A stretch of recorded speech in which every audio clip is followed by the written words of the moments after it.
Hi, I'm Joy from Vivo, and I am going to show you how to use our new manual juicer.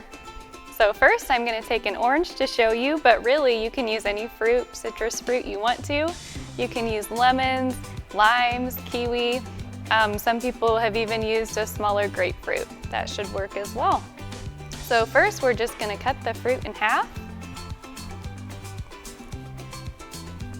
There we go. So we have this half of our orange. We're going to put it face down inside the strainer.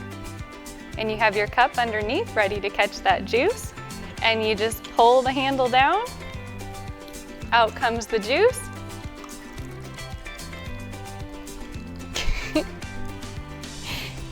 And there we go. Then we're going to pull the handle back up here. Okay, and then you can see the flattened part of the orange there. And this stainless steel part, the funnel part of the strainer, it's all removable for easy cleaning. So you can just pull it out, dump out the orange, rinse it off, and you're ready to go again. Enjoy your juice and thank you for watching.